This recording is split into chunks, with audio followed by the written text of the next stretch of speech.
మా ఇంట్లో ఇదో వింత రెసిపీ. ముందుగాల చీచీ అంటారు, తర్వాత లొట్టలు వేసుకుంటూ తింటారు. ప్రతి మామిడి పళ్ళ సీజన్ లో కనీసం ఒక 2-3 సార్ల కంటే ఎక్కువనే చేసుకొని తింటాము. అయితే ఇది అందరు చేసుకుంటారా లేదా నాకైతే తెలియదు. నేనైతే చిన్నప్పటి నుంచి తింటున్నా. నాకెట్లా అలవాటు అంటే మా అమ్మమ్మ వాళ్ళ ఇంటి దగ్గర నుంచి వాళ్ళకి పెద్ద మామిడి చెట్టు ఉండే రసం పళ్ళు. ఇక మామిడి పళ్ళు కాసినన్ని రోజులు మస్తు తినేవాళ్ళం. ఇక ఇది పెళ్ళైనాక మా అత్తగారి ఇంటికాడ చేస్తే మా ఆయన గదేం రెసిపీ గట్ల తింటారా గిట్ల తింటారా ఇక చేసినాక లొట్టలు వేసుకుంటా తినడు పెట్టిండు. ఇక ఇది మా పిల్లలు కూడా మస్తుగా అలవాటు అయింది. ఎవ్రీ ఇయర్ చేసి ఇట్లా ఇక మామిడి పళ్ళు కనిపిస్తాయి. వాళ్ళు మా పెద్దోడు ఎప్పుడు చేస్తావు మమ్మీ మామిడి పళ్ళ జ్యూస్ చెయ్యి, మా పూరి చెయ్యి అని చెప్తా ఉంటాడు అన్నట్టు.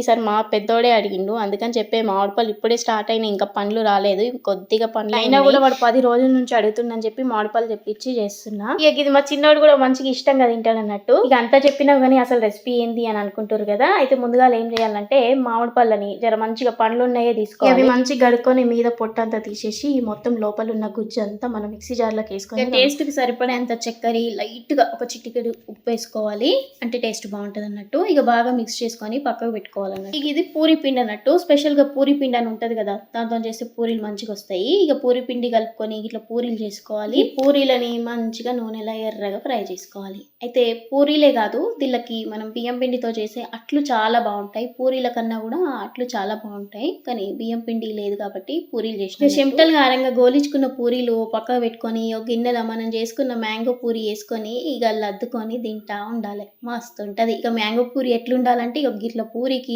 పట్టుకొని అట్లనే ఉండాలి, జారిపోయేటట్టు ఉండొద్దు, గట్ల చిక్కగా చేసుకోవాలి. ఇక మా పిల్లలు అయితే దీనికోసం వెయిట్ చేస్తారు. మరి ఆడ కూర్చొని తిందాము. మీరు ఎవరైనా ఈ రెసిపీ చేసుకుంటారా? చేసుకుంటే కామెంట్ చేయండి అబ్బా. నేనైతే ఎవరి ఇంట్లో చూడలేదు, మేమే చేసుకుంటాము, మేమే తింటాము. మరి ఎవరైనా చేసుకుంటారా లేదా నాకైతే తెలియదు. మాకైతే ఇది మస్తు అలవాటు. చూడరి మా చిన్నోడు ఎన్ని కథలు పడతాడో. ఫస్ట్ దాన్ని నాకి టేస్ట్ చేస్తాడు, ఎట్లుందో చూసినాక తింటా అంటాడు. వానికి రెసిపీ ఇష్టం కాబట్టి ఆయనతో వాని చేతితోటి వాడు తింటా అంటుండు, లేకపోతే అస్సలు తిన్నాడు. వేరే ఏమన్నా అన్నం పెడితేనైతే ఇక ఆమెడంత దూరం ఉరుకుతాడు అన్నట్టు. ఇక దీని గురించి తెలియని వాళ్ళు ఎవరైనా ఉంటే ఈసారి ట్రై చేయరి, మస్తు ఉంటది. అట్లయితే ఇంకా సూపర్ ఉంటాయి. అది ట్రై చేయరి. బాయ్ మళ్ళా.